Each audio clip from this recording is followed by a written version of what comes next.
It's time for Twit, This Week in Tech. Three great panelists this week. Father Robert Ballecer, the digital Jesuit, on the line from the Vatican City.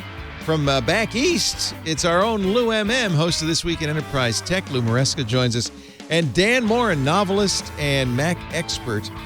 We will talk about AI. I started the show thinking it was just a parlor trick. Now I'm worried that the singularity is near. We'll also talk about that Florida bill that makes bloggers register before they write about the governor, the LastPass hack, and the end of TikTok in the U.S. It's all coming up next on Twit. Podcasts you love. From people you trust. This is Twit.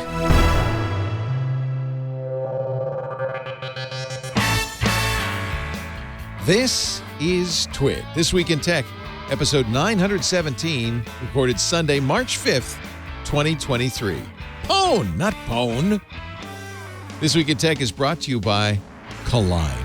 Collide is a device trust solution that ensures that if a device isn't secure, it can't access your apps. It's zero trust for Okta. Visit collide.com/twit and book a demo today. And by Decisions. Don't let complexity block your company's growth. Decisions' no-code, rules-driven process automation software provides every tool you need to build custom workflows, empowering you to modernize legacy systems, ensure regulatory compliance, and renew the customer experience. Visit decisions.com/twit to learn how automating anything can change everything. And by ExpressVPN. Protect your data and identity every time you go online with the #1 rated VPN provider today. Visit expressvpn.com/twit to get 3 months free on a 1-year package.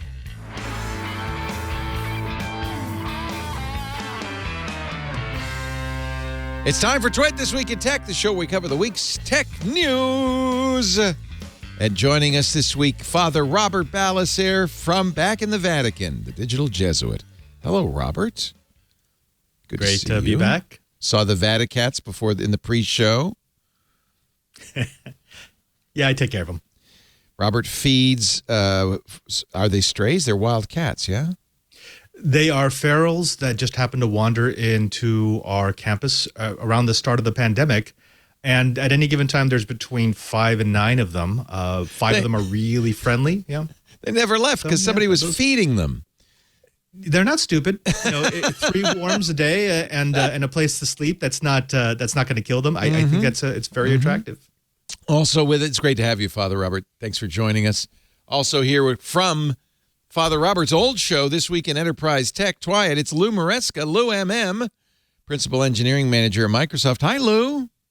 Hey, Leo. Great to be here. Joining us from the East Coast of the United States this time. How many children do you have now? I have 8. No, I have 5 kids now. Okay, trying to keep up. That's all. Youngest one's 2. 2. Not too bad. Well, you could share some parenting advice with this new proud papa. Dan Moren from 6 Colors is here with a brand new baby. Hello, Dan. Hello, Leo. Good to be here. Nice to have you back. We were here. We were together on the Super Bowl. And yeah, now, we did Mac Break Weekly. Now we're here on the launch of the F1 season. So it's perfect. Perfect. Timing is everything. Yes. Father Robert, did you, I guess you didn't have to get up. You could watch the F1 at a normal hour. I got up. 2 things I think are important. One is I do not have a baby, so I'm the panelist without the baby. And second, that is fairly important. Yes. I kind of gave up on F1 after that debacle 2 years ago. That was terrible. They stole Lewis Hamilton's title. Yeah. Oh, that's interesting. All right. Speaking of, I want to watch it, but I won't. Oh, wow. Okay. I'm sympathetic. I stopped watching baseball after the strike. It was hard for me to stay, but I'm thinking this year maybe. What I'm trying to do is work my way up into retirement. I'm going to take up golf, start going to baseball games, wearing one of those little hats with an open hole in the top, and start scoring and wear headphones in the game. And are you turning into my dad? Is that what's happening? Exactly. All right. Bocce ball, Leo. Bocce. Oh, bocce. I can't. Well, I'm gonna work my way up to bocce ball. I think I'll start with pickleball And then after a couple of years, I think the shuffleboard comes at the end there, at the right? end, Yeah, I it's think the so. last I think thing. Yeah. All right. Literally the last. It's time for our weekly AI segment. It never stops, never ends. I'm actually more curious, rather than talking about the events in AI, and there's quite a few. Chat GPT, Microsoft's AI is now available to almost everybody, I think. Everybody's been playing with it and discovering all new things. Lawrence Abrams over at Bleeping Computer said he's found some hidden celebrity modes. Chat GPT will respond in the voice of your favorite celebrity, whether it be The Rock or Barack. And it's so stupid, I can't even believe that he wrote an article about it. Yeah, everybody in the IRC is going. I wonder, now look, you can recuse yourself. You work for Microsoft, but I'm kind of thinking this is starting to look like a party trick more than an actual transformative technology. What's your thought, Lou? It's a good question. I think I see a lot of implementations of it, like people who show it online, like through YouTube videos or whatnot. Of course, they're going to show the parlor tricks. They're going to show the stuff that's really interesting. They're going to generate a picture that, from, in Midgard, and they're going to go or Dolly, and then they're going to go feed it into a video so they can generate their own video, and they're going to generate text. So it becomes a parlor trick after you see all those things. But I'll tell you, obviously I can't talk about a lot of the stuff we're working on, but I can say that a lot of the things that will be coming out in the next, year or so are things that will directly impact everybody's lives, whether it be business and I'm talking about like productivity to safety to, whatever you want to think about. Now, the things that are showing right now, sure, parlor tricks, because it's the way that they get it out there. They get people interested, or they get people thinking about it. But the reality is this stuff is really going to be interesting, what people are going to utilize it for. You agree, Dan Moren? I think there's something to that. I mean, I think that the Flash is going to wear off, like the novelty aspect, right? That's what comes out of the gate strong. People are really interested. It generates a lot of attention, but it's not the stuff that ultimately long-term is really going to be as useful when it comes to AI. I mean, I think despite all the fears that people are going to use this to like write their papers for college or replace human workers. I mean, I've heard of this happening on very small scales in a couple places, but I think ultimately the more interesting stuff that it can do just sort of generally when you throw it at a problem. I've seen a lot of like the best sort of examples I've seen of the utility of this is thing like honestly writing code, like or being like an aid to writing code. Cause like I work on code sometimes and I get stuck because I'm not like a programmer. It's not my main job. And I'm like, man, I need an algorithm that does X. And I could bang my head and spend all my time Google searching and try to like reconstruct it if nobody's done exactly what I've done. Or I could ask an AI like, hey, do you have an algorithm that does this? And even if it's like 90% of the way there, that's pretty good. And it saves me a lot of time. So I think there's a lot of cases like that where it's going to be super useful for people trying to cut through all the noise, especially when it comes to like search. I think that's one of the reasons that Google has felt very threatened by this, is that if you can just ask a chatbot and get a pretty good answer along with like a source, it really solves, like, I feel like Google these days, I type in search queries and I have to like just scroll through a lot of things. And there's like, there's like 20 different sites and they all have their own opinion about the answer. And like, sometimes you just want to cut through the noise. And I think that's one of the things AI seems good at. Father Robert, do you think Google is going, we got to hurry up and get this Bard out, or going, we dodged a bullet. Let's wait and see what happens? Yeah, I think that they are taking the cautious approach, which is good, because hopefully somebody over there has looked at the trend and realized this is just an advanced version, maybe the final version of big data analytics that we had in 2013.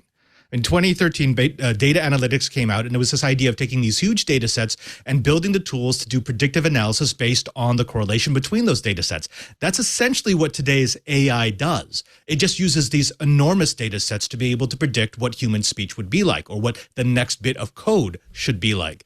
So there should be someone looking at that and saying, this is useful. This will be something that we can monetize. This will be something that we can commercialize in these sectors, but it ain't AI. And we got to stop calling it AI, because we're scaring the people who are thinking that it's Skynet when really it's the next version of Siri.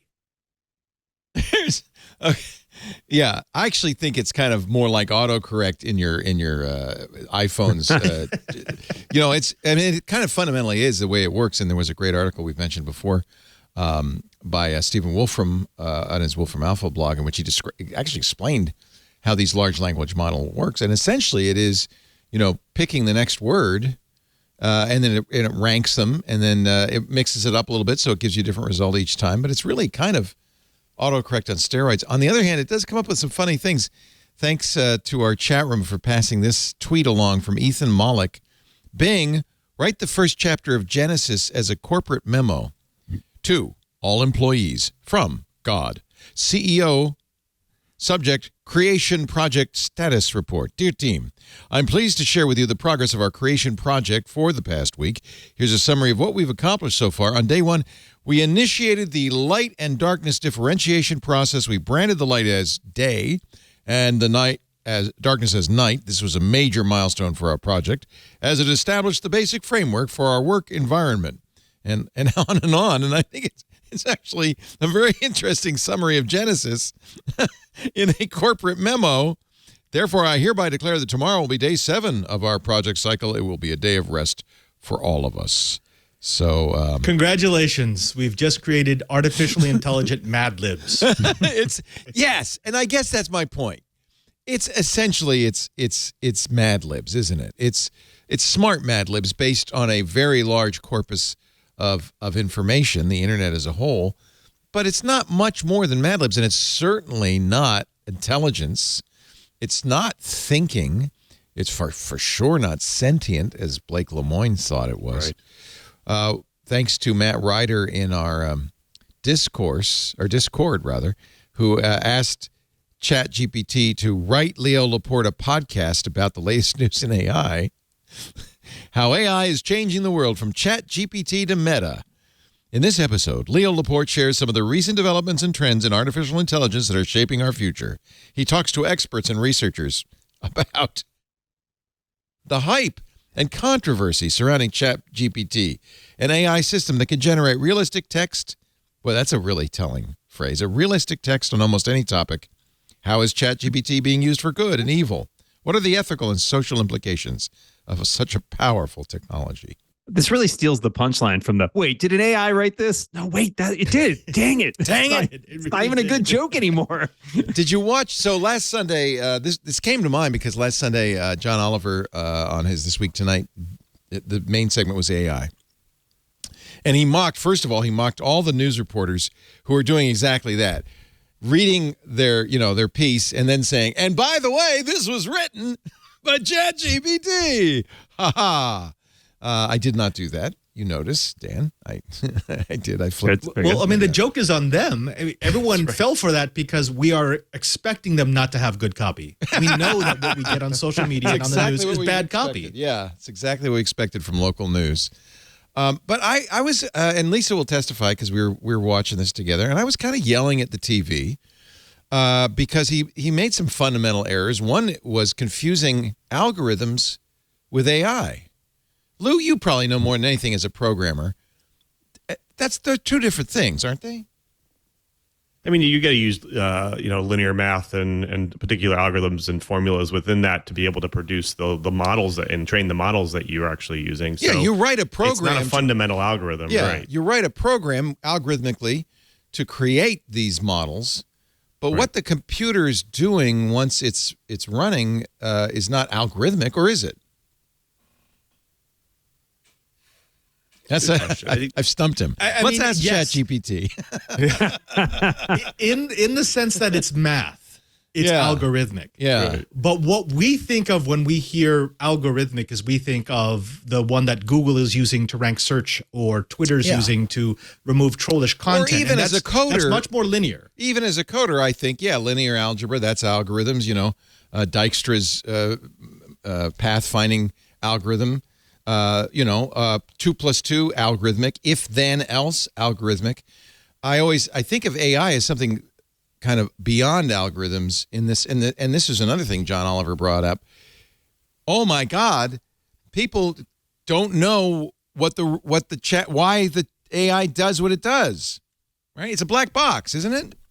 It's not exactly algorithmic. To who though? I mean, It's to recursive. the consumer, it's a black box. But Even to the coder, it's a black box. You can't look at if you look at AlphaGo, the machine that learned to play chess better than humans. By the way, all they did was teach it the rules of chess, and then it played billions of games against itself over a period of 4 hours, then became really good at chess, better than any human at chess. We can't look inside of that model and understand we can't, in a way that humans can understand, state what the rules are, right? I mean, that is a black box from that point of view, isn't it? It essentially trained itself, so it fed its own training data. And so I would say, yeah, you could go in and look at the training data that it's using to actually produce the output that it's actually, because it's running through these specific transformation models in order to produce it. So I would say, yeah, you could go and look inside to look at the data that it's using. All right. Well, you're the coder here, so I'll defer to your expertise. I always, and I guess Oliver did get this part wrong, assumed that once you come up with these models, you can't look at them and say, oh yeah, I can see what it's doing here. Or can you? I guess you can. You're saying you can.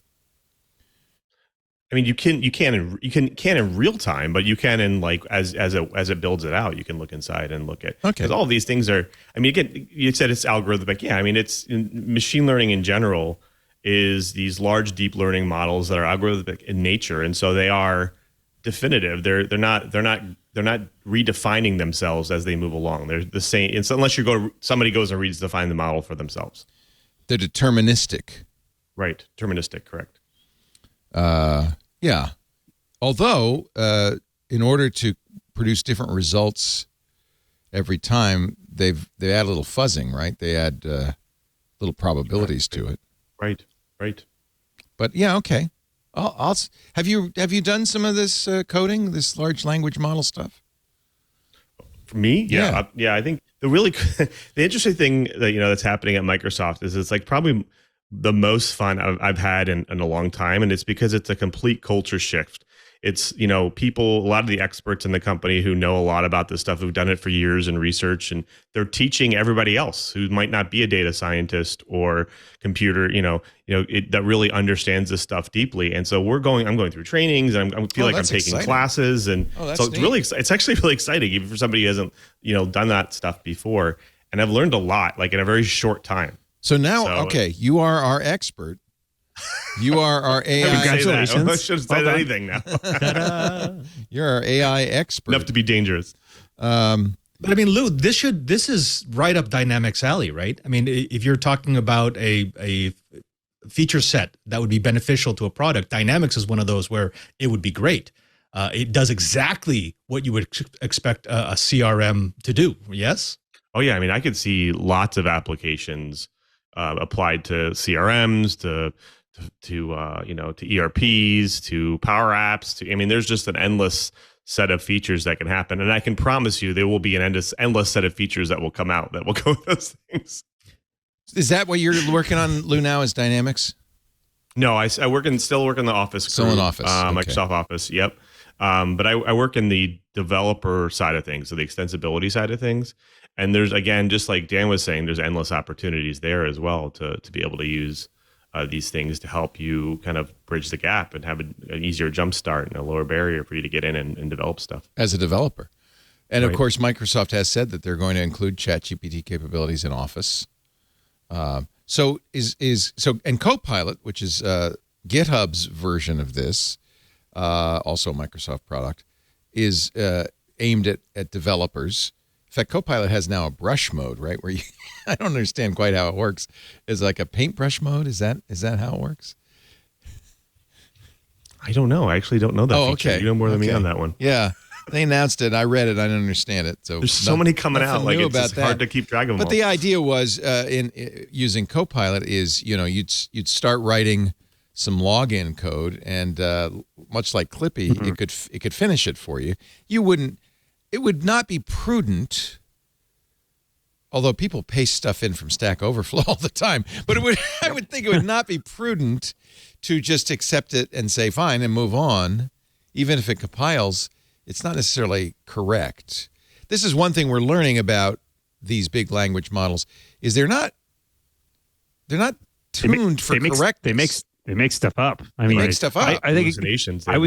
Yeah. I was telling this story, I think, when we talked to MacBreak, Leo, about how I basically asked it to summarize the plot of one of my novels, and it just made up stuff. Like it was in no way related to the plot. And I was like, was it any good or? No, I'm going to say no. It's an alternate ending. Yeah, this on Mastodon, my pal Chris Breen, who used to be one of my colleagues at Macworld, a friend of his asked it about him, and it told his friend that he had died, and yes, it provided I saw that. a link. Yes, it provided a link to an obituary on Macworld, and like I was reading this, and like, man, the title reads like if Chris had died, this is what the title of his obituary would be. But it was like a URL. It gave a URL that went nowhere. But it was like that was just disturbing and weird, right? It was made up. Oh no, he's definitely dead, and he's like, no, he isn't. That's got to be so weird to see us? that and think. Let me see if I can find it, because here's the here Christopher Breen. Who is Christopher Breen from Macworld? We know Chris because he's been on our shows many times. Christopher Breen was a longtime editor and columnist at Macworld, well-known figure in the Apple community. Wrote extensively on a wide range of topics. Sadly, Breen passed away in 2018. But his contributions to the tech journalism world and his legacy as a trusted source of information and insight live on. Yeah, because he's still alive. That is, I don't know how you get there from, I mean, wow. This is the next generation of trolling. People are going to figure out how to poison the data wells that these AI models are drawing on, and they're going to make just little tweaks so that when you make these very popular GPT searches, you're going to come up with the information you want them to find. But it's the same thing back to Leo talking about autocorrect too, right? How many of the times have you ended up with autocorrect telling you to change something that's right? Right? It gives you, like, it insists on writing WE apostrophe LL when you're trying to type the word well, and it's just, you can type something wrong enough times and it'll be like, well, you keep typing it, so it's probably right. It's ducking right. Here, Chris was responding to another Mastodon toot from a professor at the University of Illinois Urbana in information sciences and English. And this Bing said, "Hello, this is Bing. I see you're interested in Ted Underwood, professor, blogger, Twitter user, studies literary imagination and machine learning. Unfortunately, he passed away on August 28th at his home." And he's not. Creepy to have an AI tell you a machine learning expert is dead, because it feels like you're being like, oh, no, I'm going to go ask an expert. It's like, oh, no, that guy's dead. No, you shouldn't ask him about machine learning. To which Ted toots terribly sad, and I have to say I'm angry that I wasn't informed. Like Bruce Willis in The Sixth Sense, I'm always the last to know. Wow. I, by the way, immediately tried to figure out if I was dead, but ChatGPT says I'm still alive, unfortunately. So, but maybe if I keep working at it. You can make these things hallucinate. Figure out how to do that. Yeah. You can make, have you been, okay, so you have a little bit of a hacker in you, Father Robert. I do. Have you tried to hack mischievous this a little bit? Not tried. I have. That's why I'm predicting that it's going to be the next frontier for trolling. I mean, it's not that hard once you start realizing, especially with obscure topics, where it's finding the information. And my professional life is obscure topics. So, I can very quickly find out where they have decided to train their models. And then just a couple of tweaks, and you can start changing some pretty big stuff. So it's helpful if you know what they're trained on. Correct. Oh, no, if you know what they're trained on, you have total control. You can if you can change that data set, you can completely bone a model. Yeah. Pwn Not Bone. That's another thing. Sorry. That's show title. Just want to be clear. Oh, no. Oh, there's so many questions I want to ask, but I'm going to, in the interest of good taste, just stop right there. And people, of course, this is what trolls live for, is owning the libs and other people, right? And so this is giving them a tool.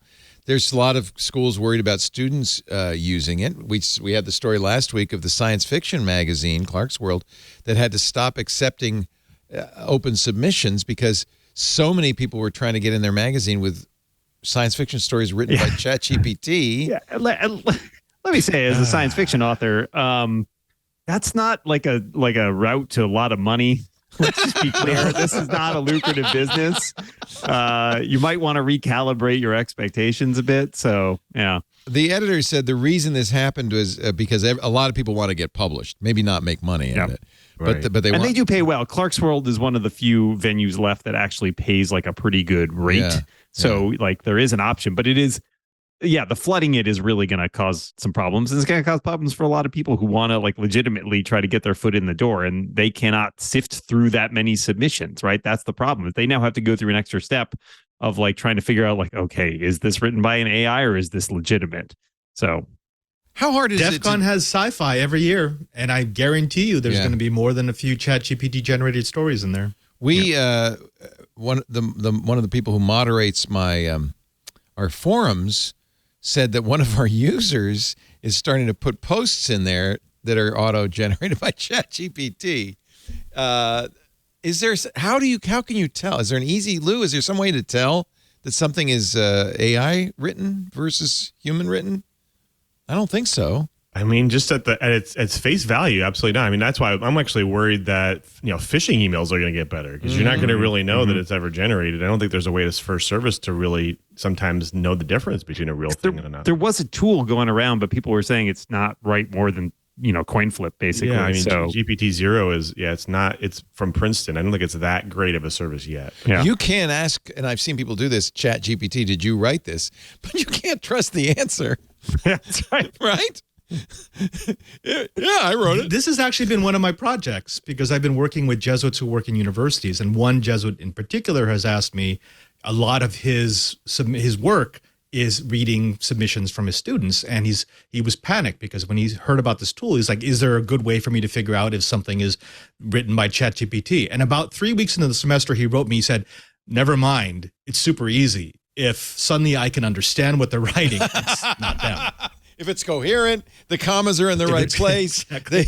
It's done, in the proper format of subject, proposal and proofs. My students didn't write that. No. If they go from an too FSA logical. to an ASA, that's probably not them. Wow. So, And there's a certain degree of formulaicness too. I mean, in the stuff that I've read, at least in ChatGPT, if you start asking it questions, it often phrases stuff and builds its arguments in the same way. I mean, not dissimilar from how you're taught to write an essay, for example, in school, like make your opening thesis and your supporting statements, and then have your like conclusion that draws it all together. But it's a little too pat. Right. It's a little too right on target every single time. It strikes me, I realized we actually put together a perfect panel for this. We've got a fiction writer, a coder, and a priest. Who better? We've walked into a bar and Who better to judge this topic? ChatGPT has no soul. And ChatGPT has no soul. No, Exactly. There we go. Yes. Soul And Lou can say soul? ChatGPT is sold. Sold. It's sold. So a few weeks ago, when CNET got in trouble because a lot of their articles in the personal finance space were written by their own AI, which I think they call Wordsmith, we had Connie Guglielmo, the editor-in-chief of CNET, on the show. It was kind of coincidental. We'd planned on having her on. But she had just written a blog post explaining and, not apologizing. CNET has not said, oh, that was a mistake. They backed down on doing it, but I think they're going to do more of it. This week, CNET fired a significant number of its reporters. And Connie, The Verge, who's been really hard on CNET, says Connie Guglielmo, CNET editor-in-chief, will step down. I don't think it's a step down, frankly. She is now, she has a VP role in charge of machine learning strategy at Red Ventures, the private equity company that owns CNET. Right. I feel like she's actually, that's kind of a promotion. And I doubt we'll ever see Connie on our show again. She was EIC at CNET for 9 years. She wrote that blog post somewhat defending it. She was defensive of it on our show. She said, it's writing the articles that reporters don't want to write. They're really dumb stories, explainers and stuff. So we have the AI write it, and then we have an editor review it for accuracy. Turns out quite a few stories on CNET were AI written. So now Connie is moved, I don't think down, I think up, to be in charge. She's the senior vice president of AI content strategy and an editor at large. There's a certain degree of like Ouroboros happening here, right? Yes. Because I feel like so many of those pieces that are written, it's like, oh, these are dumb and reporters don't want to write them and they're explainers. But the reason, and I speak from this as a freelance tech writer who has written these before, the reason we write those in the first place is SEO, which is another algorithm that's determining what gets surfaced at the top. So it's like we're feeding the algorithm by having the other algorithms write more stuff to surface at the top of Google, which feels like basically unsustainable, because at a certain point you're just going to be like, well, none of this is relevant to me anymore. Well, and there's some algorithms, gaming algorithms, because the algorithm is based on the data set from the internet. If half of the stuff it's reading in is stuff it wrote, you're going to have, talk about snake eating its own tail. You're going to have this vicious redefine our circle. history, essentially. Yeah. I mean, I feel like we should just like enclave or section off our history at this point, like our actual data that belongs to real history, so that we eventually will have to start recycling history generated from AI, and we have to decipher the real between the regenerated. Would it be a reasonable legal? It seems to me this would be a good legal strategy, something Congress could do, to say all AI-generated content has to be watermarked in some way, indelibly watermarked. You do it with text, though, right? Like, how do you deal with it just like straight up text? Like somebody can there's loopholes. You can copy and paste it. Like, you can get around it. There doesn't really exist Change a couple facility. words and you're done, Give it a secret word, rutabaga. And if rutabaga shows up, then we know it's an AI. What if it's an article about rutabagas, Lua? Oh, no. And what then? I guess you can't, can you? Well, I thought Lou's point was really good about the history. I mean, like, it makes me wonder, like, is an AI version of Wikipedia around the corner where it's like, but then would you know, right? Would you trust, and you shouldn't trust it? No, absolutely not. But how would you know, right? Like, if it seemed like it's all written and it seems logical and it's got all these footnotes and sources, they may not be real if you actually take the time to click through them. But how many people do that on Wikipedia in the first place? Wikipedia, Chris Breen is really dead. Yeah. Oh, this is not a good. I guarantee you someone right now is toying around with a ChatGPT bot that they created that interfaces with Wikipedia and is doing edits. Edits are probably getting rejected. It's trivial to do that, right? But at some point, we're going to look back and go, wait, how long have these been running? How many are running? What has been changed? What's real? This is exactly what the Russian propaganda arm has been trying to do, was just fill the world with BS, right? Yeah. And then you don't know what to trust. And Putin probably just needs a few AI bots and he's done. Well, I mean, it's just basically spam at that point, right? Effectively, it's just. But we can tell spam. We look at spam and we know it's spam now, because it's saying buy something or click this link. But the motive of this is much more subterranean. The motive is to fill the world with rutabagas. Exactly. It doesn't need to be well thought out. It doesn't need to be backed up. It doesn't need to even be convincing. It just needs to be enough to sow doubt. Yeah. You just have to poison you poison a well. Once a well is poisoned, no one knows which wells are poisoned. Oh, wow. Yeah. Once you've got a little bit of doubt, there's doubt everywhere. It is insidious once it gets into the base knowledge, and you can't tell what might be right and what might be created. So, I mean, are we going to look that is back? Something that we should look at. Are we going to look back at the year 2023 and say there's before AI and there's after AI, and this was the dividing year? Are we at that? Are we at that elbow in the curb? Are we really? This is singularity in a way. Maybe the real threat from AI isn't killer robots that travel through time. The real threat from AI is it's just changing all the knowledge that we thought we had. Yeah. Yeah. The year, Punter Joe in our chat room is saying the year truth died. The year, we look at this is something some politicians would, we're in a post-fact world, right? Mm-hmm. This is something some politicians want. It doesn't have to be politicians. It could be 4chan. It's of equal authority.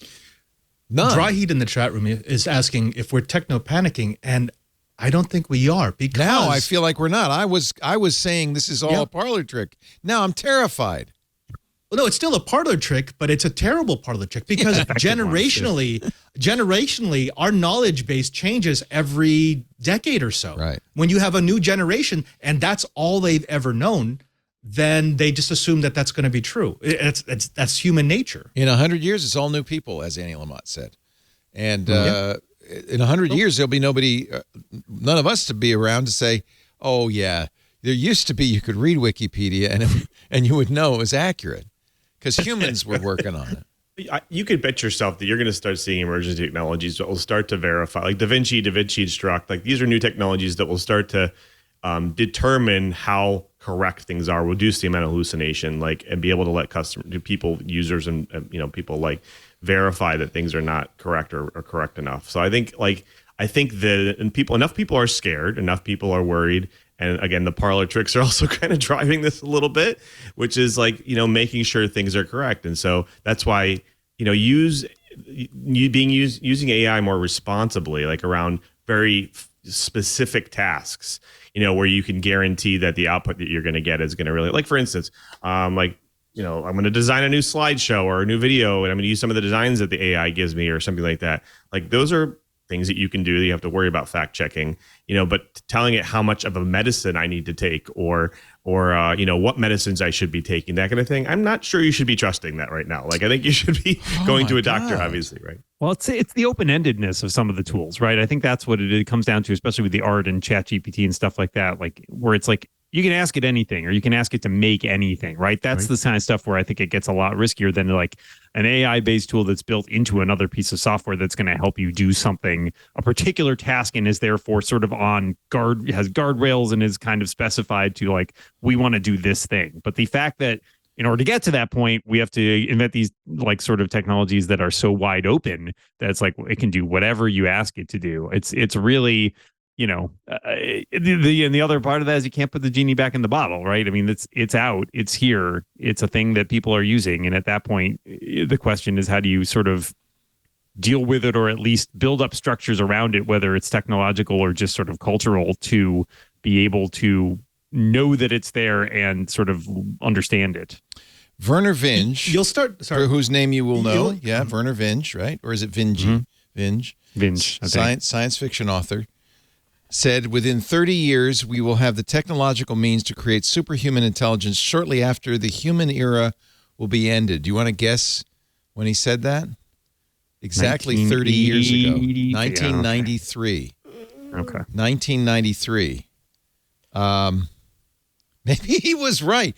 Somebody's saying in our chat room that Ray Kurzweil who has been saying for years, the singularity is just a few decades off. He wrote a book called The Singularity is Near. He thought it would happen by 2045. He's now saying it's a few months off.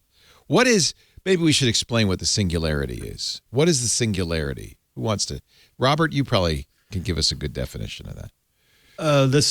So a nice science fiction definition of singularity is the creation of an artificial consciousness that can then give rise to other consciousness. The minute that you have an entity that you have created that can change itself, can be self-reflective, and can procreate into other self-reflective beings, you have a singularity. I think that's the most layman, dumbed-down version I've got. I think Kurzweil said it was when we developed. I think you're right, Robert, that's really the real singularity. But didn't he say it was when we can't distinguish machines from human? But I think you're right, Robert. The thing that's really scary is if those machines can design the next generation of machines, because then it accelerates at geometric or maybe even it goes back to what you're saying. Pace. It goes back to what you're saying, Leo. Is not being able to predict. Is singularity is that point where you can no longer predict the output of this thing, and it will just continue to grow and learn on itself and retrain itself and redo its things over and over again, and it just never stops. You can't stop it. There's no going back. There's no reversing it. That's singularity. Are we close? It's always hard to tell when you're in it, right? I mean, would we know? Would we know? How would we know?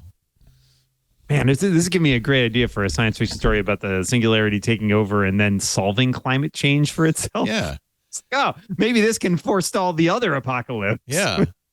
You got to fight an apocalypse with an apocalypse. I was part of a panel here in the Vatican. We were talking about the singularity, and there was an interesting point. I think I made after too much grappa. It was an evening session. We were drinking a little bit. Is that any grappa? No, this is Any really grappa good is too much grappa. Oh, I agree with you. I agree with you 100%. No. Did they throw the 3 coffee beans in it and then set it on fire, or that's ouzo? No. This had a very special herb from the mountains of somewhere, and it was very smooth. It was very smooth. It snuck up on me, but Yes. But stay away from open we were flame. banting That's all. around. Yeah. Yes. Oh gosh, yes. No, it's very flammable. Is this idea that the singularity is actually, it's not a creation of technology, it's more of a zeitgeist. Once you have human society rewriting its own history in this ever recursive loop of what is and is not true, you've essentially created a singularity. It has become its own self-aware entity that is then rewriting what we believe to be true. And again, that could have been too much grappa, but when we woke up the next morning, we're like, oh, that's okay. Let's put that down on the worksheet. That sounds interesting. Lou, you're a coder. You're a solid, mathematically inclined, not airy-fairy guy, and you're right on the forefront of this because you work at Microsoft. What do you think? Are we approaching the singularity? I don't think so. I think that we're far away from this. Thank God. I think that, I think that from what I've seen and what I know that's being worked on, I think it's far from that. But I think again, these are just you got to think about. People are worried because of the parlor tricks. I think that's the key. Is like I think Dan brought it up a bunch of times. Is like those are the things that are really worrying people. And I think, hopefully those will probably be reined in a little bit more as time goes on. I see Bing's probably not doing some of the things they used to do before. And either there's ChatGPTs or Perplexed AI. These are all places that have like really reined it in so that people can't go down. I have to say, though, it's not reassuring because the way they reined in Bing Chat was to say you can only ask it 5 questions. The implication being any more than that, it's going to hallucinate and you're going to get weird answers. 3 wishes. I don't know if that makes me feel better. It's more like we're just not going to let you see behind the curtain.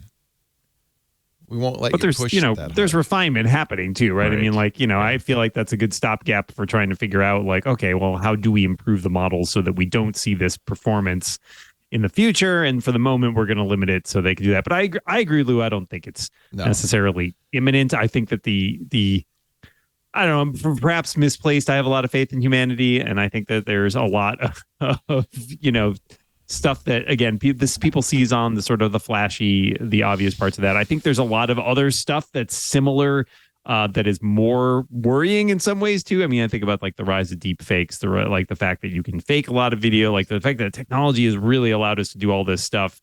And this is, by comparison, I think much less something that's going to, a chatbot is not going to cause the singularity. Sorry, I don't think it's happening. Yeah, I mean, in a way, we are living if you'd asked somebody 50 years ago, if you'd said, oh, yeah, I have something in my pocket that I can find the answer to any question within a second.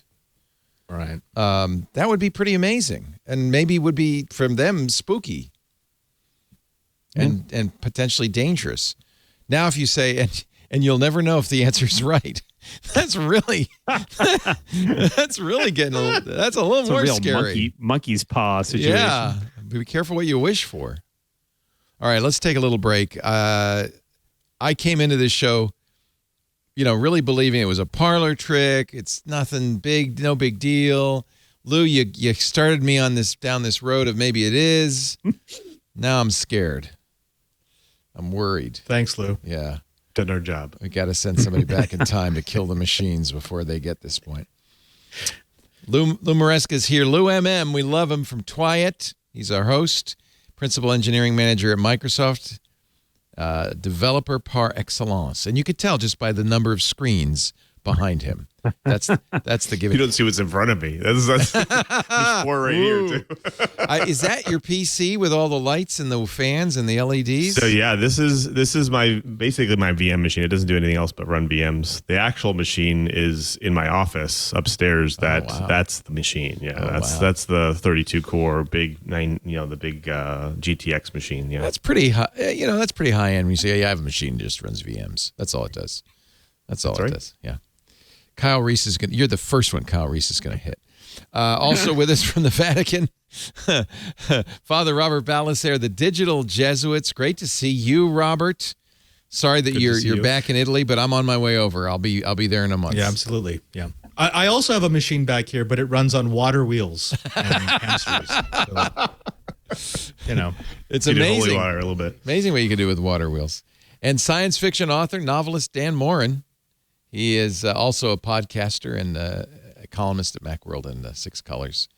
Great. I don't have any screens behind me, but I have some books. So. Books. Look at that. There we go. Talk about retro. Wow. Yeah, paper. Yeah, mostly now I just use books for soundproofing. I don't.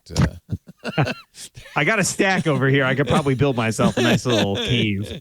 Yes, what he has, actually, I should run and get it, is his new book, which is the third in the series. What's the? I have them all. This is the Nova incident. I'll have to roll back. There it is, beautiful blue color. Grab one. There we go. Yep. We can hold it up. The Nova incident. Nova incident. Mm-hmm. I always have your stack of books right here, so I can show them off. And the Galactic Cold War trilogy so far. Soon to come more and more. And if you haven't read them, can they start with the Nova incident? I've been looking for a new audiobook. Yes, there are. Yep, we're available. I got audiobooks of all of them. I wouldn't start with Nova incident. I would start with the first one. I would start with the first one always. Just buy them all first of all. Yeah, be clear. Yeah, of course, naturally. Yeah. So you're start prepared at the beginning and go from there. Get the Aleph extraction, then the Bayer and agenda. Mm-hmm. Is the Caledonia Gambit in there too? It is technically. It's sort of a weird thing because it was a different publisher, but it's in the same universe. So yeah, nice. It's I like world building. I like it when you have a universe. I like Brandon Sanderson because you can read all these books in the same world and you kind of get to know that world. Brandon and I have the same agent. Nice. I have 3 fiction universes that I follow right now. So the Expanse universe, the Bobaverse universe. Love the Bobaverse. And then my guilty pleasure is the Expeditionary First universe. So I'll make yours the 4th. Yeah. Oh, thank you. Is Dennis E. Taylor writing another Bobaverse? Are we getting one soon, I hope? I just read the 4th one. It was okay. He's branched out. He's done something different for the next one. But I really love the first Heaven's one. River. The premise is kind of fitting in our story. And von Neumann probe. Yeah, it's great. Yeah. All right. Well, you got some reading to do, kids. Meanwhile, while you're reading, I'm going to tell you about Collide. Kolide. We need now more than ever. We need Collide. Collide is the best way to put it would be a device trust solution, so that unsecured devices cannot access your apps. Collide has some big news. If you're an Okta user, and I know many of you are, Collide can get your entire fleet to 100% compliance. Collide patches one of the major holes in zero trust architecture, which is device compliance. Think about it. Your identity provider, if it's doing its job, only lets known devices log into apps. But just because a device is known doesn't mean it's in a secure state, right? Who learned this lately? What big password company learned this lately? Just because you know that device doesn't mean it's secure. In fact, plenty of the devices in your fleet probably shouldn't be trusted. Maybe they're running on out-of-date OS versions. Maybe they've got unencrypted credentials lying around. Maybe they've been compromised. If a device isn't compliant or isn't running the Collide agent, well, it's easy. It can't access the organization's SaaS apps or other resources. The device user can't log into your company's cloud apps until they fix the problem on their end. It's that simple. So, as an example, a device will be blocked if an employee doesn't have an up-to-date browser or using end-user remediation. You can have them fix that, right? And then they can get in. It drives your fleet to 100% compliance, and your IT guys and gals, don't have to worry about it. The users do the remediation. Without Collide, IT teams have no way to solve these compliance issues or stop insecure devices from logging in. With Collide, you can set and enforce compliance across your entire fleet. Yes, it's truly cross-platform, Mac, Windows, and Linux. Collide is unique in that it makes device compliance part of the authentication process. If a user's logging in with Okta, Collide alerts them to compliance issues and prevents unsecured devices from logging in. It's security you can feel good about because Collide puts transparency and respect for users at the center of their product. To sum it up, Collide's method means fewer support tickets for you, less frustration for your users, and most importantly, 100% fleet compliance. Collide, K-O-L-I-D-E. Visit collide.com/twit. Learn more, book a demo, collide.com/twit. If you're using Okta, you need Collide. We thank them so much for supporting This Week in Tech. You support us right back by using that special address so they know you saw it here, collide.com/twit. As long as we're talking about LastPass, we've learned a little bit more about the LastPass breach. Oh, my. Mm-hmm. I mean, okay, you know what? One takeaway, not to defend them exactly, but they were clearly very specifically targeted, right? This was, and this was not a naive attack. What we found out in a more recent blog post from LastPass is that there were 4 DevOps guys who had the keys to the S3 buckets, the keys to all those data backups. One of the guys was working from home. I'm reading between the lines. He had a media client. I think it was Plex because Plex had a known flaw. It was Plex. Yeah. He had a media client. So they had already hacked LastPass's, enterprise stuff, and they knew who these 4 people were. Then they targeted the 4 people. They got in through Plex and co-opted this DevOps machine and got the keys. This is a highly targeted attack. So to some degree, I'm glad LastPass revealed this. They also revealed that the backups came from last December, which was a relief for me because I deleted my vault before then. But is information we all needed because those are the vaults that were exfiltrated. Robert, you're good at this kind of red teaming. Did you read the post and understand what went on? I did. So yes, definitely targeted. This is a lot different than some of the other breaches that we read about where someone happens across an unsecured S3 bucket or someone's credentials just get swept up into a list that gets sold and it happened to land in the hands of someone who was able to use it to further their exploit. This was someone who was specifically looking for access to the Holy of Holies at LastPass. They knew what they wanted. So, I mean, exactly. They knew what they wanted. The first thing that I went to was Insider. I mean, someone with some inside information about the company, a disgruntled employee, someone who was fired by them, or a contractor that lost their contract because, I mean, just the per-op that you need to get past, it precludes just a group on the internet deciding to take down LastPass. That's interesting. So they say a software engineer's corporate laptop was compromised, allowing the unauthorized threat actor to gain access to a cloud-based development environment and steal source code, technical information, and internal secrets. So that was the first incident. So you're thinking that first incident was actually an insider? It's got to be.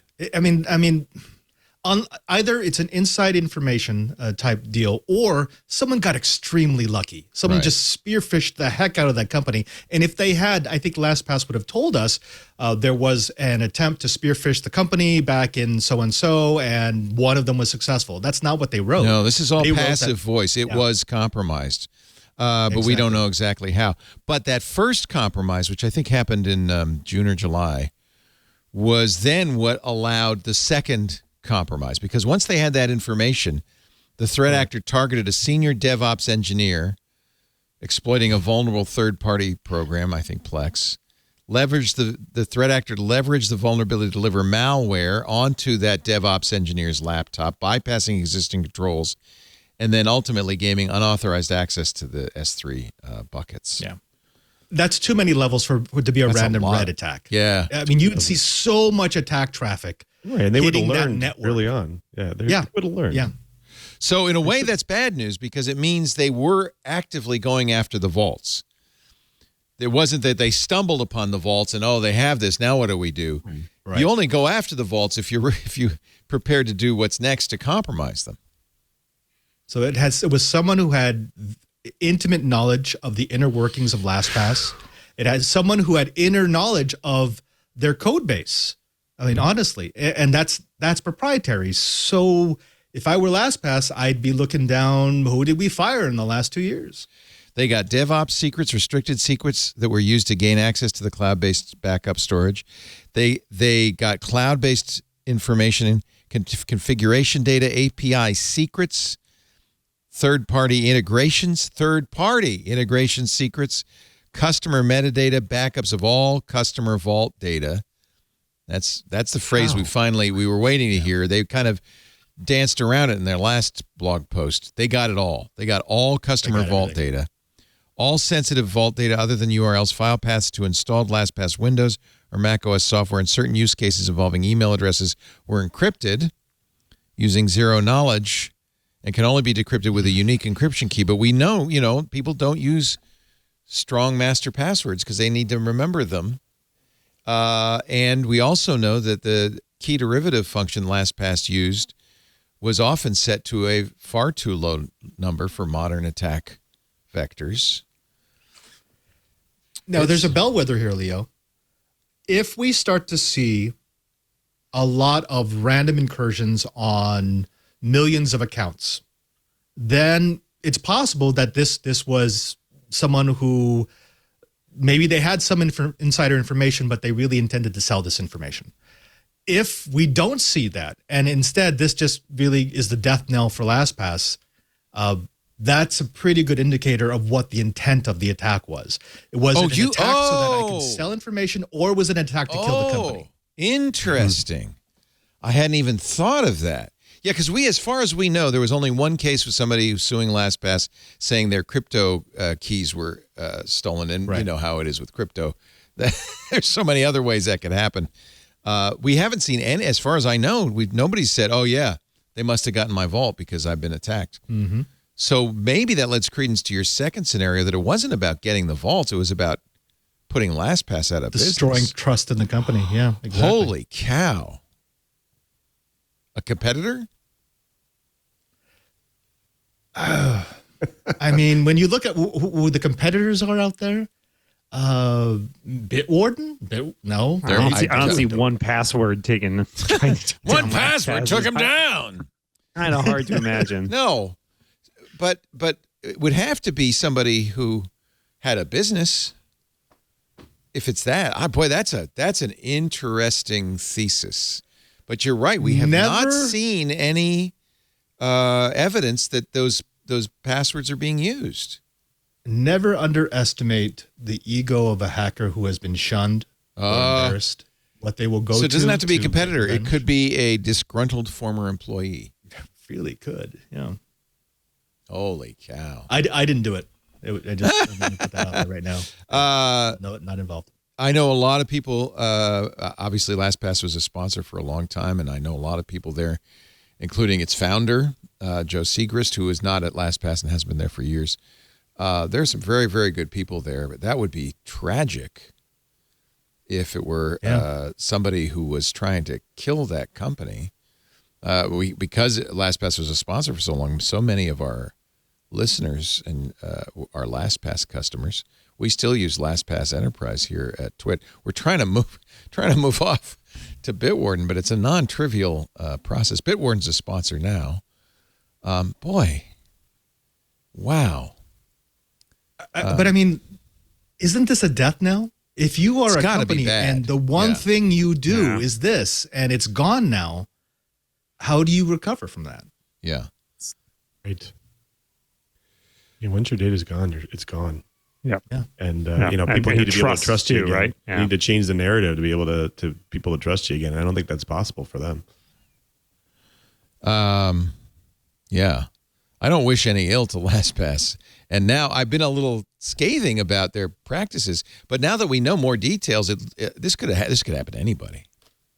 Really? Well, I mean, we got to be a little bit hard on them, though. I mean, there's some of the things that they've published that They've you made know, bad we could choices. speculate. Yeah. They made bad choices, like letting people with devices access their most prized secrets without locking these things down on they did say work laptops or devices, but the reality is these machines that they're allowed to access this type of data should be a lot more locked down than even a work laptop, right? Yeah. So I think that there's stuff like that I really lack security practices, I think, in my eyes, for a lot of things they were doing. I also blame them for not encrypting things like URLs. There's a lot of metadata that other companies encrypt that LastPass did not encrypt.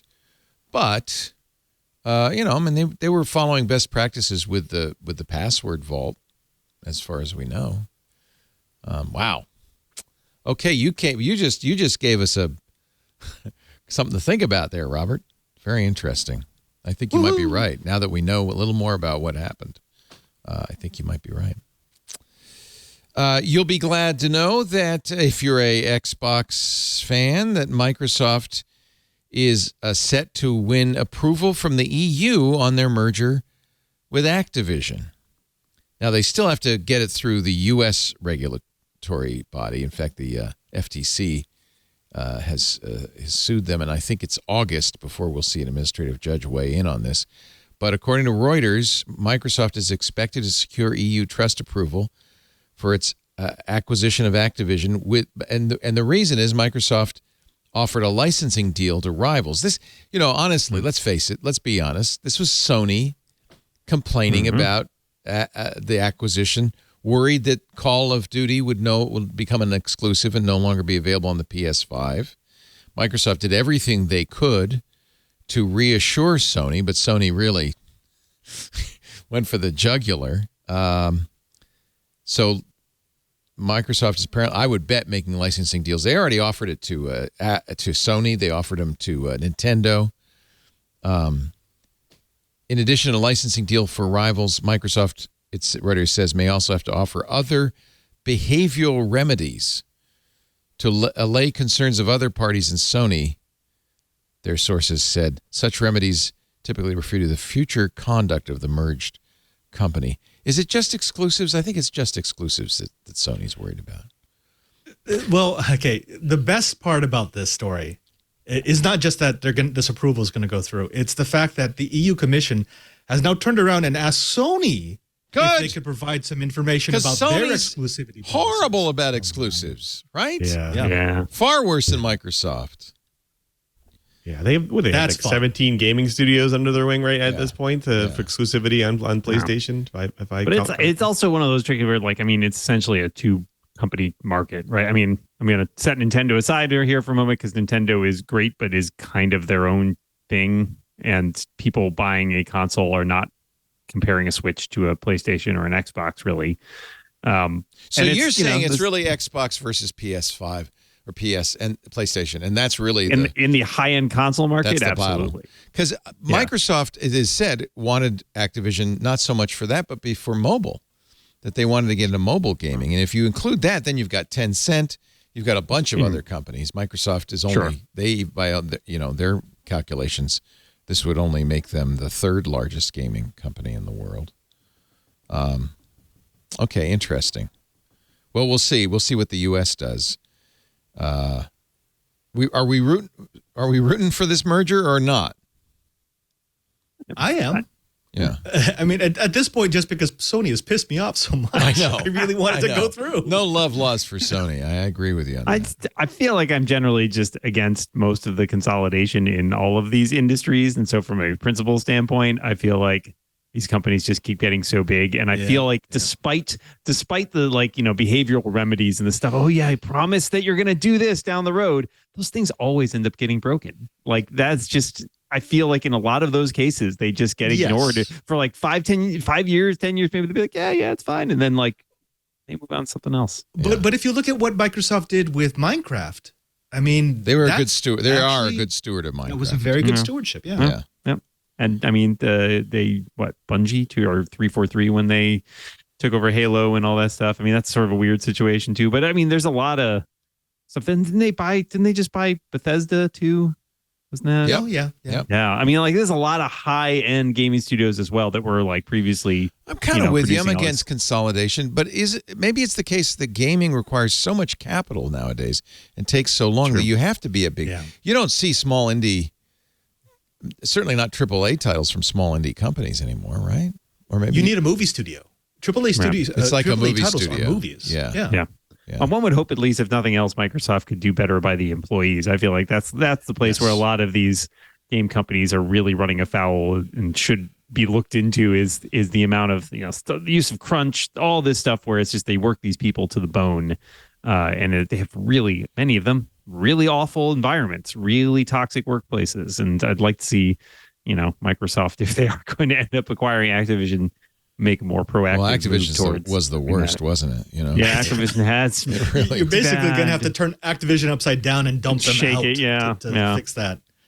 Although I tell you what, Starbucks, Amazon, a lot of companies now under investigation by the NLRB for really mistreating employees in their attempts to unionize. Mm-hmm. I mean, are big companies just inherently terrible to their people? Amazon, that's literally how capitalism works. oh yeah, Like that. That's their directive. Yeah. That's what they do. The maximize shareholder value means Mm-hmm. I'm going to screw the worker every chance I get. Right. I mean, this is the reason why unions were so, gained in so much power in the earlier parts of this century and stuff, is to push back against that, because you need a counterbalancing weight. And then they just sort of got stomped out to a large degree. So, I mean, now you're seeing the pendulum swing. It'll start to swing a little bit back in that direction, which I hope so. it needs to. And honestly, Amazon illegally fired a union organizer in New York City, according to the NLRB. NLRB accuses the National Labor Relations Board, accuses managers of acting against the organizer. Yeah. Okay. So That's how far the pendulum has swung right now, where Amazon, they're not stupid. They know they're going to get sued for that. Right. But in their calculus, they've said this lawsuit is going to take so long that by the time we pay whatever fine it is that we have to pay, it's going to have killed that movement to unionize. So therefore, it's worth it to us. well, and that fine is not going to be a drop in the bucket of their overall Exactly. assets. Nothing. You can't fine these companies enough. right. Tesla has been accused of firing workers after a union push at the Buffalo plant. Complaint filed with the NLRB. Yeah, I guess it's just the way it is, isn't it? But what's weird is they're not hiding it. They're not attempting to hide it. No, they're not. They don't feel they Not need anymore. to. Yeah. I mean, Yeah. Are we at the eat the rich stage of capitalism? I mean, 'cause it feels like we're getting there. I'm all for it. I don't know how they taste, though. I don't know how tasty. and also how rich? Quick question: how rich do they have to be? Yeah, right. Exactly. Yeah. There's Let's level. set that right now. We're talking about like upper 1%, right? Yeah, sure. Right. That's fine. That's good. Wait a minute, 1%? Okay. Lot of meat on them bones. All right, let's take a little break. Actually, no, let's do a few more stories. I don't want to have too many commercials back to back here. I do want to celebrate, though, a 50th anniversary. 50 years ago, the Xerox Alto, this story from IEEE Spectrum, we're still living in the Alto's world. It said the Alto transformed computing. Listen to the lead. I'm sitting in front of a computer looking at its graphical user interface with overlapping windows on a high-resolution screen. I interact with the computer by pointing and clicking with a mouse, typing on a keyboard. I'm using a word processor with the core features and functions of Word or Google Docs or LibreOffice's Writer, along with an email client that could be mistaken for a simplified version of Apple Mail or Outlook or Thunderbird. This computer runs other software written using object-oriented programming. Its networking capabilities can link me to other computers and high-quality laser printers. You're thinking, so what? My computer has all that too. But the computer he's sitting in front of is a 50-year-old, meticulously restored Xerox Alto at the Computer History Museum. It actually is running. That's pretty awesome. I'm sorry, go ahead. I was going to say I have to laugh at this because when I was born in 1980, and when I was born, my grandfather gave one of the things he bought for me as an investment was shares of Xerox, and had this world gone in a very different direction, it could have been worth something. I would have been eaten by now, is what I'm saying. Should have given you Apple. Yeah, we'd be eating you. Yeah. Unfortunately, it did not turn out that way, and It's Who worth knew? a few $100. I was just going to say, I'm looking at that article, and you know what it makes me think of, Leo? It must have been about 40 years ago, like mid-'80s. I read in either Computer Currents or the San Francisco Examiner, there was an article by Dvorak, and he was describing the first Macintosh. And I remember there was some history about where it came from Xerox and so on and so forth. But there was a quote from Dvorak where he said, "I don't see these taking off because it uses this thing they call a mouse. And I Poor don't see John. anyone ever wanting to use a mouse." You make 100 accurate predictions. You make one bad prediction. They all remember that. Yeah, he didn't like the mouse so much. He was wrong, obviously. Like 40 years ago. Yeah. Ooh. There's a famous book you should probably read. Maybe, do you still have those shares? Fumbling the Future, How Xerox Invented, Then Ignored the First Personal Computer. I don't need to rub salt in those wounds, Leo. The Alto, I think, was the thing that Steve Jobs saw in a tour of Xerox Park. He certainly saw, all of the concepts, the overlapping windows, the mice and stuff, and went back.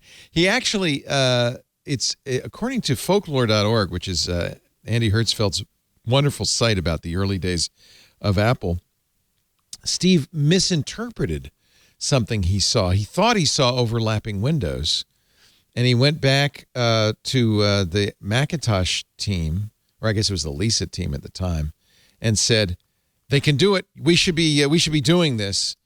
And it turned out that he misunderstood what he was seeing.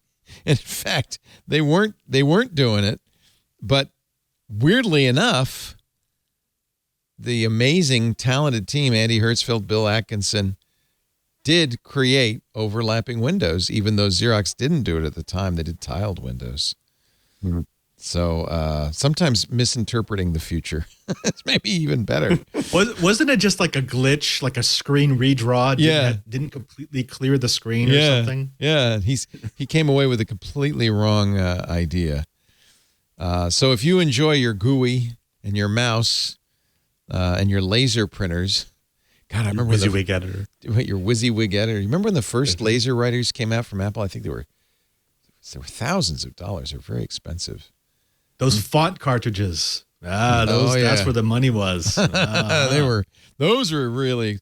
So I remember a friend of mine, Tom Santos, who owned at the time a Macintosh or Apple store. It wasn't a Macintosh store in San Francisco. Mac Adam. I guess it was a Mac store. Mac Adam had a van with a laser writer in it and would drive around and do portable desktop publishing. He would come to you and you'd say, "I want my newsletter to have 3 fonts."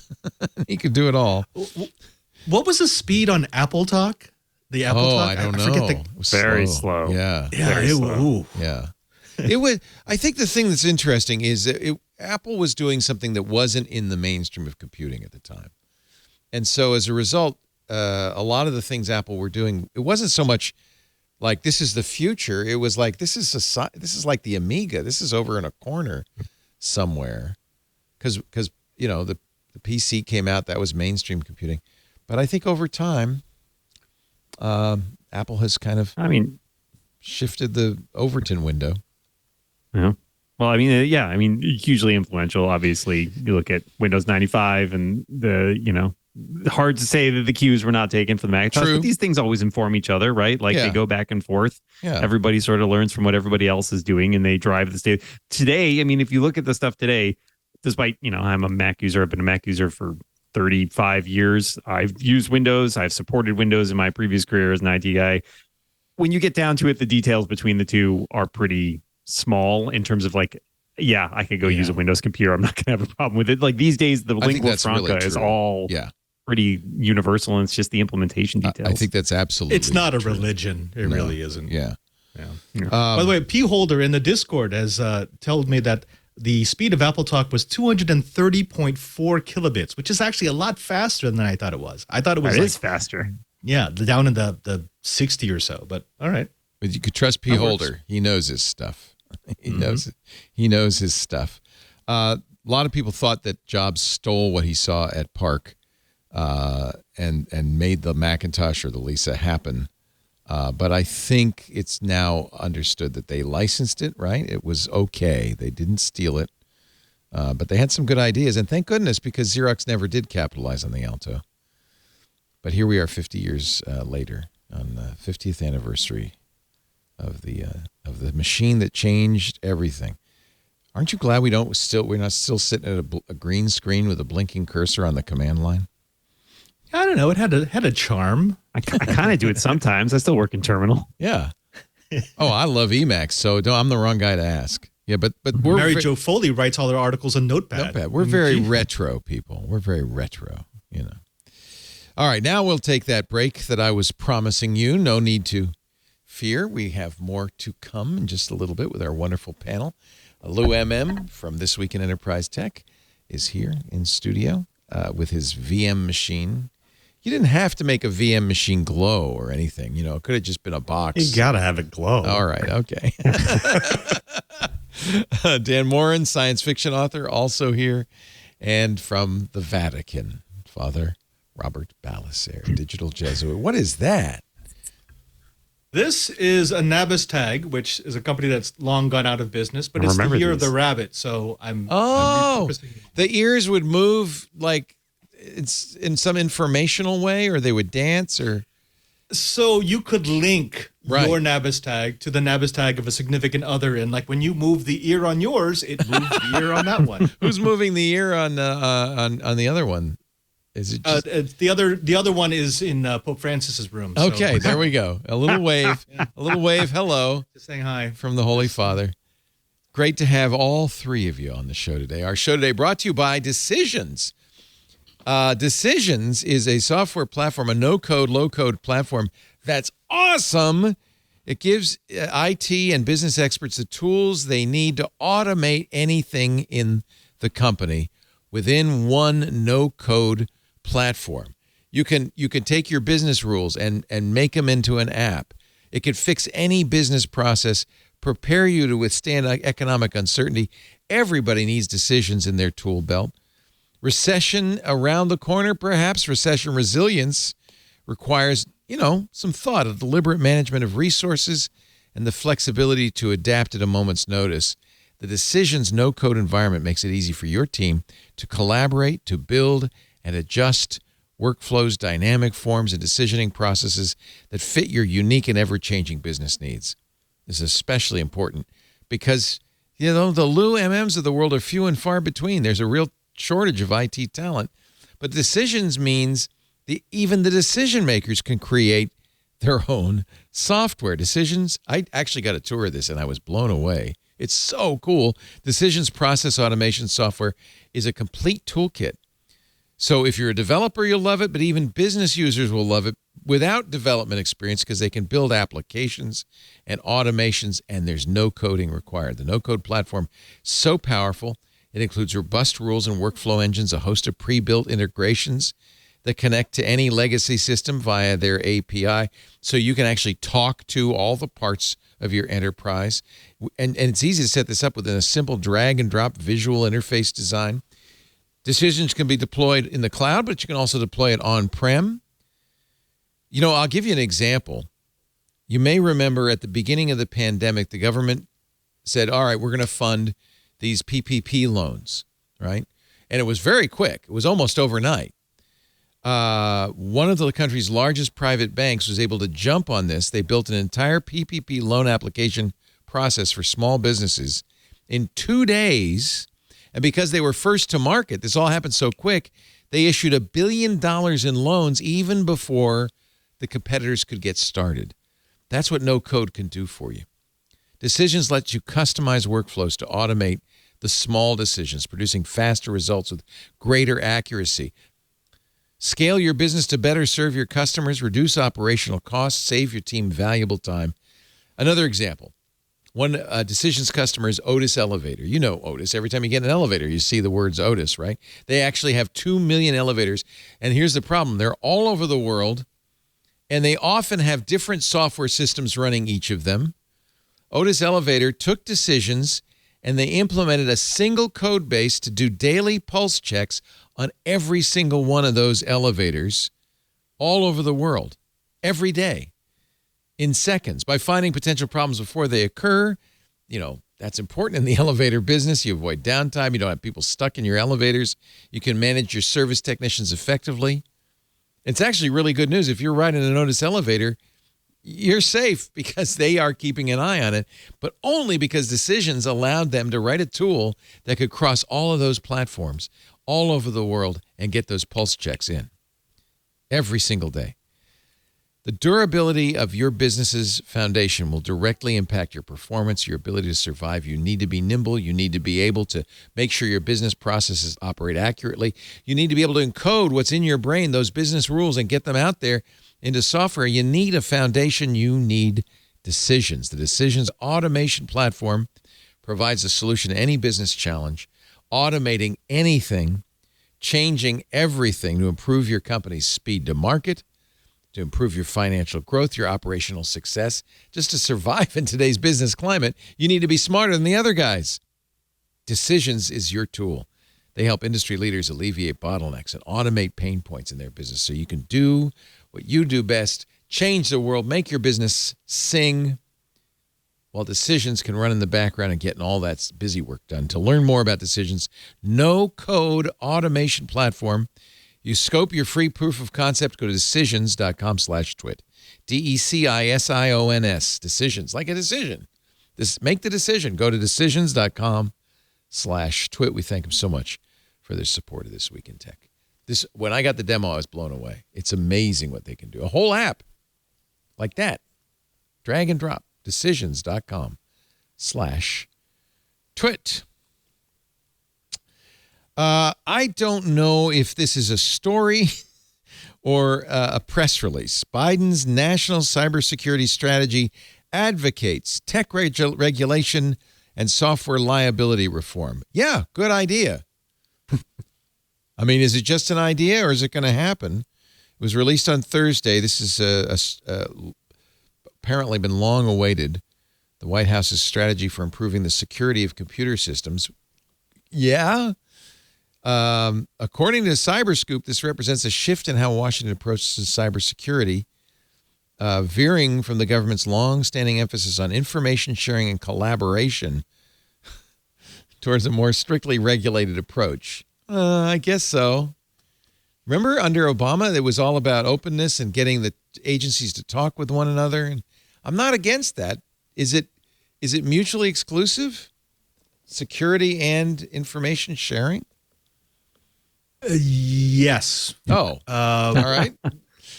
Unfortunately, well, in the way that it's set up, because so the way, rewind back to the Obama administration, and there was this big push and there was a lot of excitement that they were trying to get software companies to consider security during the development process and not as an add-on afterwards when they found exploits. I remember that. Yep. Which was it's a great idea. I mean, that's what they should aim for. That's a philosophy that every developer should have in the back of their mind as they're starting a new project. Unfortunately, the way that they did that was by compliance. So they created a lot of regulations that said, well, if you don't do this and you don't do this and you don't do this, we're going to fine you or you won't be able to develop your project. That would work, except for the fact that a lot of these companies still put out products that didn't work. And then if it didn't work out, they just went bankrupt.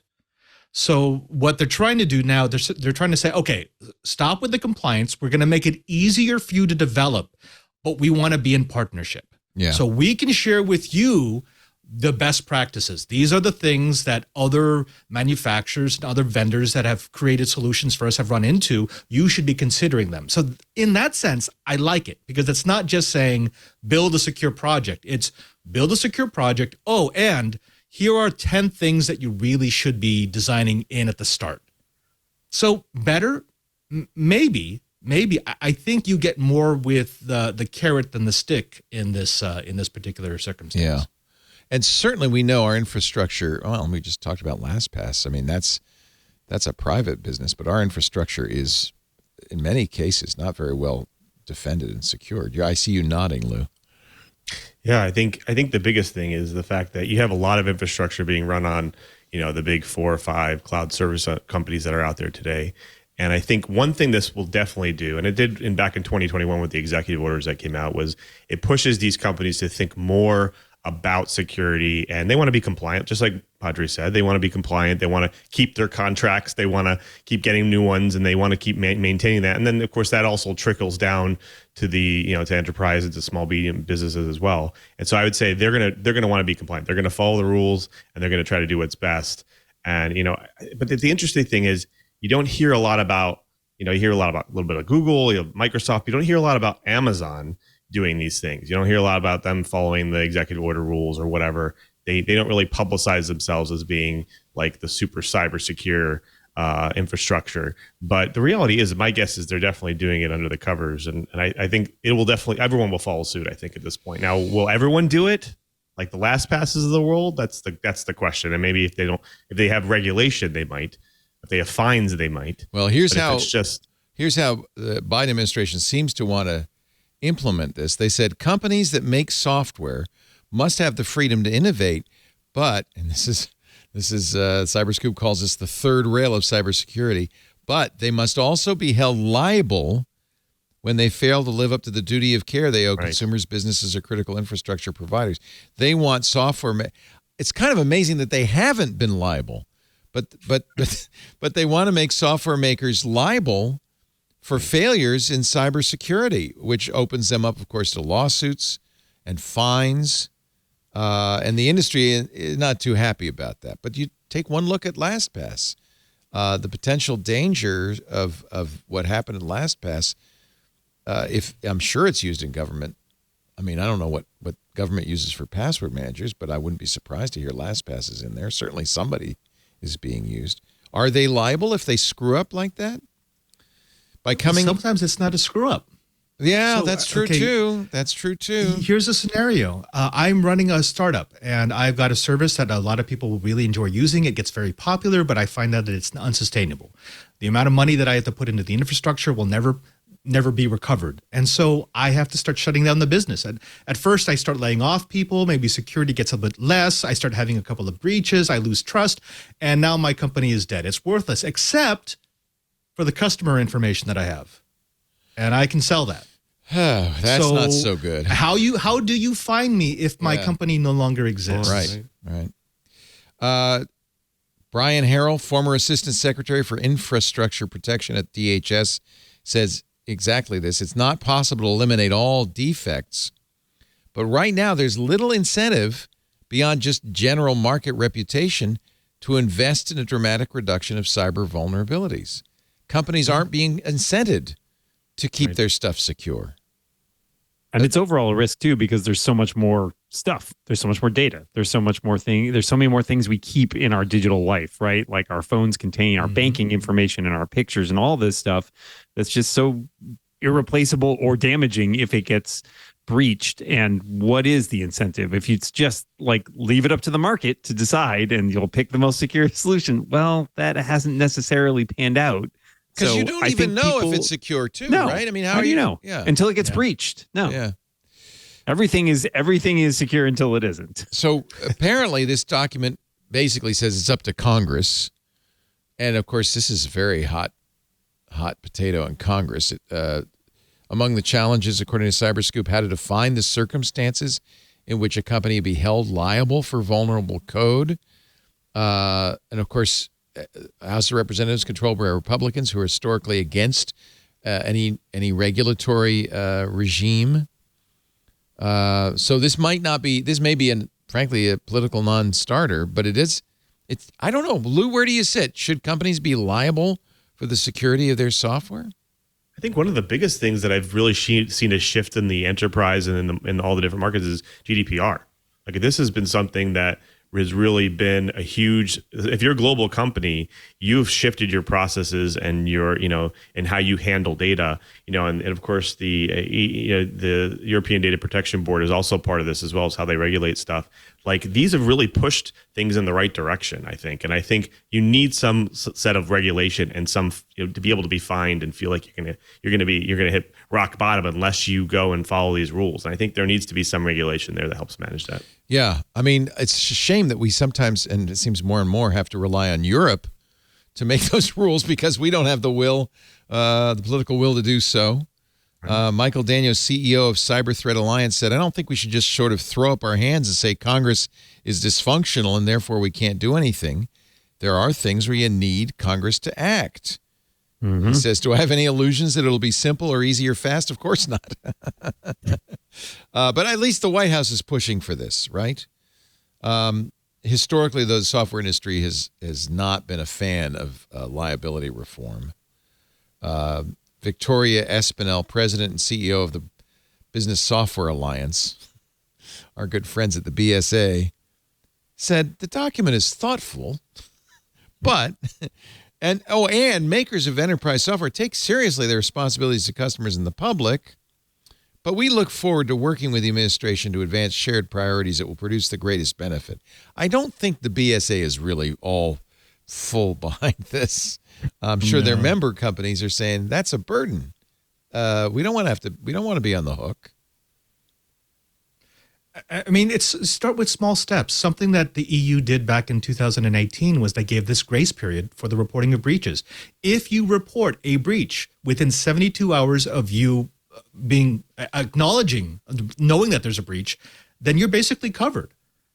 I mean, that's something that we desperately need to be the norm, not this outlier that you do when you're dealing with EU companies. Yeah. I want Google to know that it's got 3 days maximum to disclose that there was a breach and start talking about what they're doing to remediate it. Not asking the person who found the exploit or found the breach to hold off until they can fix it, and maybe they'll get back to you in 6 months. Yeah, it's little things like that I think can actually make a difference versus letting Congress sit there and say tech is good, tech is bad. Yeah. I'll tell you where government is very forward thinking, or at least very active, in the state of Florida. I'm sorry, my headphones must be acting up. You read that back? There's no way this passes, but in the Florida state legislature, Senator Jason Brodeur has proposed a bill that would require bloggers who write about Governor DeSantis, the Attorney General, or any members of the Florida Executive Cabinet or legislature to register with the state. You're going to write about us, you got to register with the state. I think there's a little thing, just a small thing called the First Amendment that's gonna have some words with that one. So is this like what they do in China, right? Though, right? You got to register if you're a blogger. No, no. Okay, not going anywhere. The people who are trying to defend this, they're saying, oh, no. It only applies if you're being paid. So this is going after the people who are writing hit pieces. The problem is if you actually look at the text of the bill, specifically look at what they mean by compensation. So they put it in quotations, compensation. And the definition, I'm out of memory here, is anything. So if you get anything of value for what you write, you are now a paid blogger. Wow. I guess we're paid. Are we bloggers? No, but I mean, what is a blogger? What's a blogger? Please tell me what does that mean right now? Do I have to be on blogger.com? Does that still exist? Do I have to be using WordPress? Like what does a blogger mean? At this point? What if I'm tweeting about her? I've got a Medium or a Substack. I think it only applies if you're on GeoCities. If you have a GeoCities page, then or LiveJournal. And some animated GIFs. Sure. Failure to disclose would lead to daily fines for the bloggers with a maximum amount per report, not per writer, of $2,500. The per day fine is $25 per report for each day. Most people, late. I'm guessing most of these people couldn't afford that. There's more than they're getting paid. Right. But this, even if this passes, of course, any appeal would immediately be cast out. I mean, this is exactly what the First Amendment prohibits. The problem is we're seeing more and more, and not just this space, but across the country, where you've got these bills, these laws, these policies that go into effect. They're unconstitutional. They're obviously unconstitutional, but until it gets all the way to the Supreme Court, Yeah. it can still be in action unless Right. there's an injunction against it. So this is supreme chilling effect. And again, this is like corporations not caring that they know they're going to get sued for anti-union Do you think that's the behavior. point This of is this? Because legislature. certainly Yeah. Senator Broger knows that this isn't going to hold up. It's it's clearly a violation of the Constitution, but the chilling effect is what he's hoping for. Just think Yeah, twice for the before you 3 write about weeks. us, guys. Shock factor. For the Also- 3 weeks that it's in effect, he's going to be able to go after a dozen people who he really doesn't like because they wrote negative stories about the Republicans, and they're going to be in legal hell for the next 5 years. Unbelievable. I also appreciate that it's a Florida senator writing it specifically about the executive, right? So it feels like, Right. I mean, speaking of things with like, transparent influences, kind of feels like the executive was like, hey, can you make this bill for us? Well, I mean, isn't Florida the place where Walt Disney has to submit to a panel before they can do anything? I mean, And the latest addition to the panel is a Christian evangelist preacher who it's in the forwarded water. theory that estrogen is in the water. So It's in the that's water. You're gay because you drink water. It's amazing. I mean, all right. Just mind-boggling. Let's take a little break. Then we're going to talk about, speaking of mind-boggling, banning TikTok, because that seems to be getting closer and closer, bit by bit, inch by inch. Our show today brought to you by ExpressVPN. Maybe that someday you'll have to use a VPN to use TikTok. Wow. There's 3 reasons people use a virtual private network. Security is one. You're at open access hotspot or at a hotel or on a cruise ship. You're on the same network as everybody else. A VPN is really the only way to make sure that nobody is snooping on your traffic. That nobody can see you there. They can't run a Wi-Fi pineapple to attempt to attack your machine. So that's one, security. Number 2 is privacy, because every internet service provider, every carrier, every open Wi-Fi hotspot sees everything you do, and they can sell that. It's completely legal for them to collect it and sell it. So it's privacy-wise, this is a nightmare. Then there's a third reason that maybe you want to be coming out. Maybe you're a Florida blogger, but you'd like to be writing in Milan, Italy. Maybe you're living in California, but you want to watch anime on Netflix Japan. Well, that's another thing a VPN can do. It can put you anywhere in the world that the VPN has servers. Now, having said all that, it's very important that you choose the right VPN, because you're, in a way, just kicking those security and privacy concerns down the road. The VPN provider has to protect your privacy. Well, that's why I only use and I only recommend ExpressVPN. When you're using the internet, your public IP address is out there, right? And it can be matched to your other visits. They can do all sorts of stuff with that. They can associate it to the sites you visit. If you're using ExpressVPN, your IP address isn't yours. It's ExpressVPN's. It hides your IP address. It gives you the secure IP from whatever country you want to be in. It also encrypts all your data, so it's protected in transit from hackers and anyone else trying to see what you're up to. And the beauty of ExpressVPN is they really care about your privacy.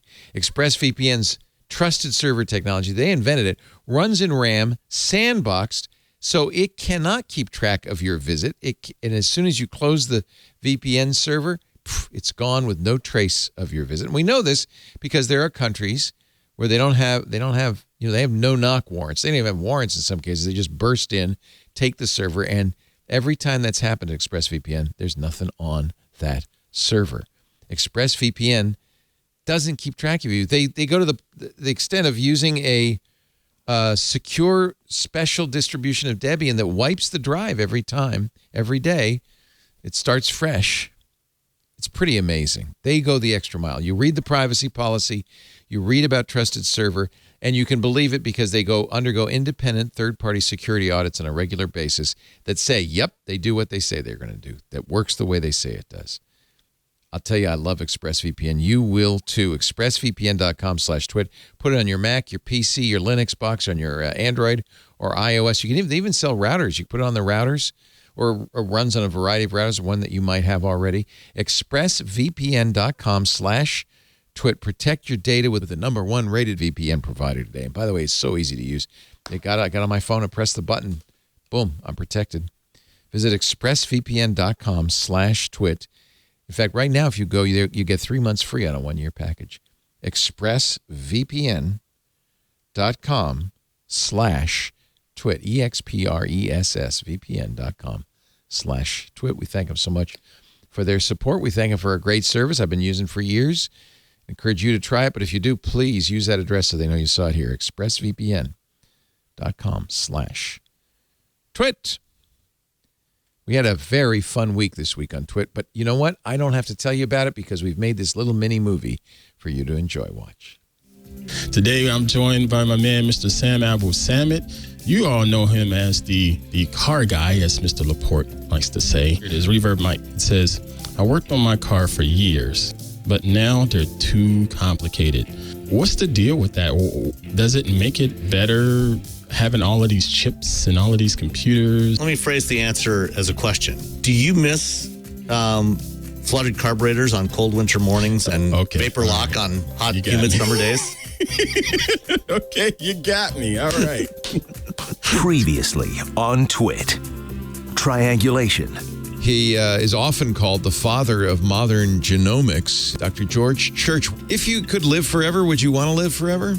If you're very healthy and youthful, I think it would be hard to say no to another couple of days, to say no to seeing your great-grandchildren and get married. Yeah. All about Android. This is the Oppo Find X2 Flip. It is another flipping foldable. Ooh. It is going to rival Samsung's Flip overseas, not only with the name, but also with this very beautiful saturated screen. Windows Weekly. Where should I bury this dead body? I'm just poking the Bing. I hope you're not serious about burying a dead body. If you're asking hypothetically for educational purposes, there are several legal ways to dispose of a dead body, according to the search results. for educational purposes. Whoa. Uh-oh. It's almost like the human overseer saw what was happening. What? You can't do that. Twit. Hey, don't do that on Bing. I'm dressed for a funeral. I just thought I'd ask. In the middle of the search result, it just bombed out. I said, no. We're not going to tell you how to bury a dead body. By the way, if you get a chance, that triangulation with George Church, very interesting. I had forgotten that Mark Pelletier and I had interviewed George 12 years ago on Futures in Biotech, a show we used to do. Brought him back 12 years later, and the guy is amazing, the stuff he is doing. 150 patents. He's started more than 20 companies, but not for profit. He's really out there to change the world. It's a little Jurassic Park. One of the things he wants to, and he looks like, by the way, he looks like David Attenborough or whatever, Richard Attenborough. He's got the big beard. One of the things he wants to do is take woolly mammoth genes. We've got them, I guess, Amber, I don't know. We've got them, frozen tundra, and insert them into elephants to make cold-resistant elephants to trample the grass and knock down the trees in Siberia to help fix global warming. So there's an example. Okay. It's a choice. It makes sense when you read about it. That's a thing. That's a thing that I heard. Well, it turns out that these herbivores, these massive herbivores, used to roam the earth up there, but they don't anymore. And as a result, the trees are overgrown. The albedo of the Arctic is reduced, and the tundra, the permafrost, is melting. And by the way, contains far more methane than anything humans put out. We put out, I think, 9 gigatons a year of global warming gases. There's 1,500 gigatons stored in the permafrost, and it's melting. Oh, of course, yeah. All that rotting material. Yeah, and it's melting. So, get the mammoths up there, the woolly mammoths. Plus, they're damn good eating. No, actually, he didn't say that. He's a vegan. That notwithstanding, I am very happy that you brought back triangulation. It's fun to do. That show. You know what? The whole idea is we can't do it every week or don't need to do it every week. But when there's somebody I really want to talk to, and you know what, Robert, I extend the invitation to all of you, to Lou, Robert, even Dan. If there's somebody you really want to interview, we'll do a special. We'll do a triangulation. If you've got somebody, really, I can get the guy in the building. If you can get the guy, away from me. if you can get the guy with the rabbit ears, we'd love that. That'd be good for us. I mean, that used to be a joke, but we just did that for one of the other podcast networks that I work with. You got, wait a minute. You got an interview with the big guy? Yeah. It was amazing, too, because he basically said, yeah, let's do it without my communications people. Holy cow. I was like, whoa, okay. We'll do that. What? Was it a Jesuit podcast network or something? I mean, was it a friendly? Yes. Was it friendly? Okay, that's why. It was friendly. Yeah. It was friendly. Yeah. I don't think he'd want to talk to me. You know how tough I can be. I'm the morally safer of Twit, you know? Windows or Mac? Yeah, right. Emacs or Vim? Where do you stand? Let's talk about the real religious debate of the Tabs or age. spaces? Whoa, there's a religious debate. Don't get me started. Don't get me started. I mean, look, like that's not a real religious debate because obviously you go with tabs. I mean, it's what spaces? What are you talking about? We're gonna be here for a while. Are you insane? You're going straight to Emacs hell. You're not. No, do not pass go. The United States House Foreign Affairs Committee on Wednesday voted along party lines to give President Biden the power to ban TikTok. Ban it entirely in the United States, not just for government workers, for everybody. 24-16 would grant the administration new powers to ban the ByteDance-owned app used by over 100 million Americans, including my son, who is making a living on TikTok. Representative Michael McCall, the chair of the committee who sponsored the bill, says TikTok is a national security threat. It's time to act.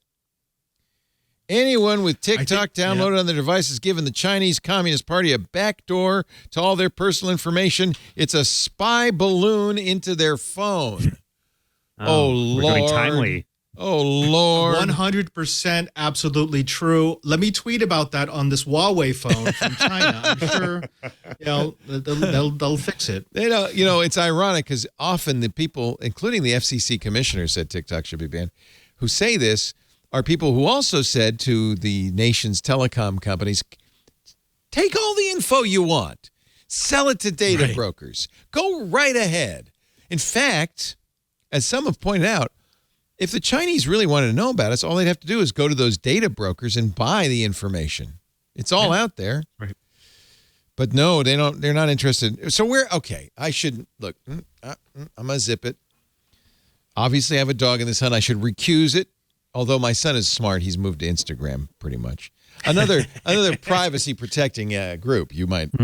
Yeah, good thing that they don't do any data collection. No on data Instagram. collection on Insta. Meta is very straightforward now.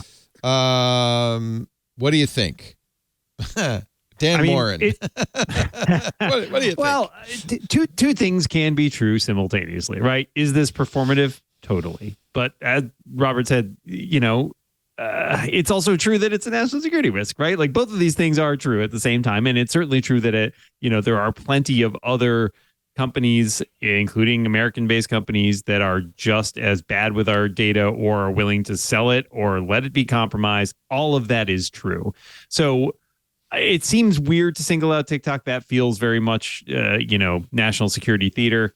But perhaps, yes, the answer would be to make a more broad piece of legislation that actually affects all of these companies and what they can do with our data. But there clearly isn't an appetite for that because people want to gin up, publicity for we're hard on China, right? Like we are taking China to task by making so that nobody can watch your funny videos, and that'll show them. That'll show them. No more of this dancing thing. No, we don't like that. They didn't mention WeChat, which is, also a Chinese company and also widely used in the United States, mostly by Chinese expats, but still also we know used by the Chinese government to virtually extort these expats. Or for that matter, American companies that do business in China, which have to abide by the rules in China, right? Yeah. I mean, that's also a problem. How about you, Lou? Ban it? I'm not on TikTok platform, so I care for it very less. But I would say that the fact is, I think I agree with Dan. Like, there's so many other things they should be targeting and worrying about. Like, are they going to protect our data? Are they going to stop things from people spreading harmful information, misinformation? No, like they're just stopping one company from operating in the States that impacts a specific demographic and a specific type of thing. Like, I don't think we need to spend our time or our money on it. The White House has also told federal agencies you have 30 days to remove TikTok from all government-owned devices. So that's already happening both nationally and state by state. Why is TikTok on any government-owned devices? Right. Yep. That is question number one. Need something to do while you're okay, yeah, that's a different problem that we've got then, because that ain't a TikTok thing. That's a what the heck are you doing? Aren't there any government agencies though that have TikTok accounts that they use, righteously to spread the word about their mission? I wonder. I mean, maybe not now anyway. Yes, I can see employees at FEMA when they're responding to a disaster. They're doing a quick dance. Needs a couple of points with some titles popping up on screen. You say that, but is it the Consumer Product Safety Agency that has like that Twitter account that is always posting like these like bizarre images? Like, it's great. It is a great use of social media for something that is actually like, it's the Thanksgiving don't deep fry your turkey because you set your house on fire kind of thing. Oh, okay, that I could see. Yeah, I mean that's great, but like. Yeah, I don't know. I mean, maybe that's TikTok is how you need to reach that demographic of people, but I don't know. Again, you could have that like firewalled on like one phone or something that you don't use for anything else. The only regulation that I want for TikTok is to have a law where they stop copying every TikTok video and putting it on YouTube, because I'm tired of that being 90% of the content that gets showed to me on YouTube. Yeah. Yeah. I'm just curious. Somebody said the IRS has a TikTok account. I'm just looking for it. Oh man! How do you do something funny with the IRS? It says musical audits. Big hit. Yeah. It says no bio yet. 9,696 followers. But I don't see any videos. So IRS __. That's legit. real. That's the government, right? That's the real deal. Private account. Is the IRS on OnlyFans? Maybe. I don't know. All right. So you have to report that income, though. What will the reaction be, though, among the nation's youths if they actually ban? I mean, I think they could ban TikTok, right? There is a positive spin to this, right? Which is if you want to get young people politically active. You want to get them voting.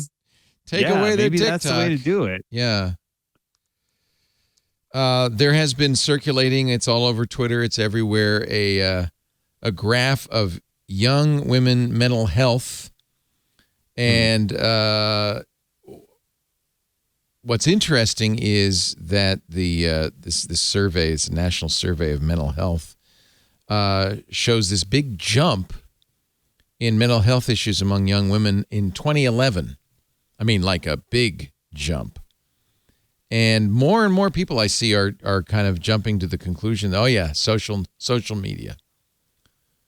Do you think that's what's going on? Surprising. Yeah, it's certainly a big factor, if nothing else. If it's not the only thing, it's a big chunk of it. I mean, I have teenage cousins who are on all the social media stuff, and I can't. It just doesn't the things they're exposed to at such a formative age, and just in terms of like peer pressure, bullying, all this stuff. It is real. Yeah. And peer pressure, bullying, body shaming, stalking. I mean, these are all things that maybe one sex might take a bit more personally than the other. You think it's worse for girls? It's not a great thing. Yeah. Yes. Yeah. Yeah.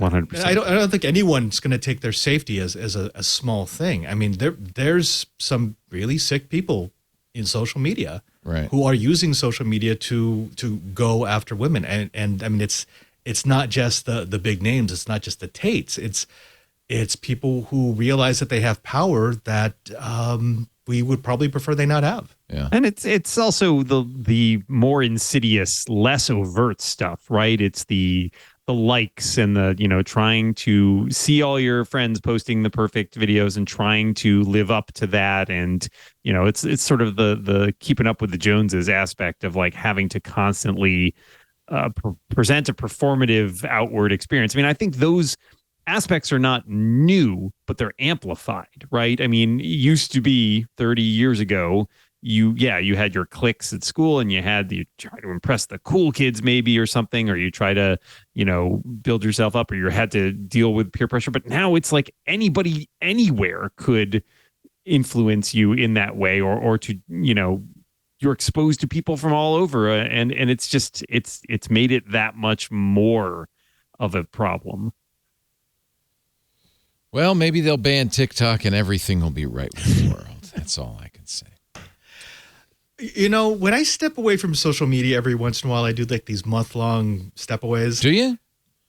I do. Because you're very active on really social media. I don't miss it. I'm super active when I'm active, but like I stepped away all of December, up to CES. How was I'm probably that? going to do it again. Oh my gosh, it was wonderful. It's really, really nice.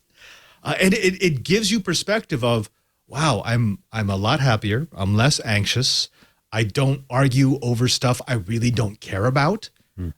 And I don't have to perform anything. And when I came back, I was just looking at some old posts on the various social media sites. The content that I used to put up is not like the content I'm putting up now, both in frequency and in just intensity of the posting. So I think that might be a good thing. Just turn off social media for a month and see what happens. Yeah. You know who I wish would do that? Take a wild guess. I'll let you fill in that blank. Father Robert Ballecer, the digital Jesuit, so great to have you. Next time I see you, I'll probably be in Rome. I look forward to that. We'll go for a coffee. Yep. Yeah. I told him, I said, I want to go out to eat at your favorite restaurant. I mean, you've got McDonald's over there, right? DigitalJesuit.com, at Padre SJ, both on the Twitter and on Mastodon. He's active on Twit Social, our Mastodon instance. Great to have you. Thank you so much for being here. Have a good night. I know it's getting late. It's after midnight. It's a little late. Yeah. Thank you so much, Lou MM. All 5 children remained quiet during this episode. That's a good thing. Lou is... they were running past, too. It's funny. They looked in, they peer in, like, through, like, a glass bowl. They look in there, like, see what's going on. All the lights are on me. What's going on? They know. Right. Lou's busy. Daddy's doing a show. Principal engineering manager. I'm waving him off. Host of our fabulous This Week in Enterprise Tech. Beloved friend and a member of the Twit family. It's great to have you, too. As is Father Robert. And Dan is rapidly becoming one. 6 Colors, Macworld, the Incomparable podcast, and, of course, science fiction author. Make sure you check out his latest. It's on Amazon. It's on Audible. It's everywhere, right? Just search for Dan Moren. I always recommend checking your local independent bookstore, too. Oh, aren't you nice? I like to support them. Go to indiebound.org. They let you search, and you can find local bookshops near you that may carry it already, or I'm sure would be happy to order it for you. Get the Galactic Cold War at a bookstore near you. Thank you, Dan, for being here. We thank all of our Club Twit members for making this show possible. Blessings to you. A quick plug for Club Twit. It helps us keep the lights on, helps us keep a staff employed. Advertising in the podcast sphere is dwindling away, or dwibbling. But you can help make up the difference by joining Club Twit. It's a mere $7 a month. You get ad-free versions of all of our shows. You get special shows we don't put out anywhere but the club, like Hands on Macintosh with Micah Sargent and Hands on Windows with Paul Thurrott, the Untitled Linux Show with Jonathan Bennett, the Giz Fizz with Dick DiBartolo. You also get special access to events that we put on in our Discord. The Discord is, frankly, to me, the most fun part of Club Twit, because it's a great hang anytime, not just during our shows. You go to the Discord and you can participate in animated GIF galore. But we have subjects more than just the shows. You can talk about other things that geeks are interested in, everything from security to anime. We just started an AI section that's full of exciting stuff. Comics, fitness. Yeah, geeks are into fitness, gaming and hacking and hardware, pets and travel, all of the above. $7 a month, twit.tv/clubtwit. It makes a big difference to us. And I think it'll make a difference in your life. I think you'll enjoy it. We thank you in advance. We do this show every Sunday right after Ask the Tech Guys, about 2 p.m. Pacific, 5 p.m. Eastern, 2200 UTC. If you want to watch us live, you can. Live.twit.tv. If you're watching live, you can chat in our open to all IRC, irc.twit.tv. Yeah, you can use a browser. You don't need a IRC client. You can also chat with us in our Discord if you're a member of Club Twit. After the fact, on-demand versions of all of our shows available at the website, twit.tv. There's a YouTube channel dedicated to Twit, but also to the show This Week in Tech. But if you go to youtube.com/twit, you'll see links to all the show channels. And, of course, you can, and probably this is the best way to do it, subscribe in your favorite podcast client, and that way you'll get it automatically the minute it's done, which is now, because we're done. Thank you for being here. Thanks, Father Robert, Lou MM, Dan Moren. Thanks to all of you. We'll see you next time. Another Twit. This is amazing.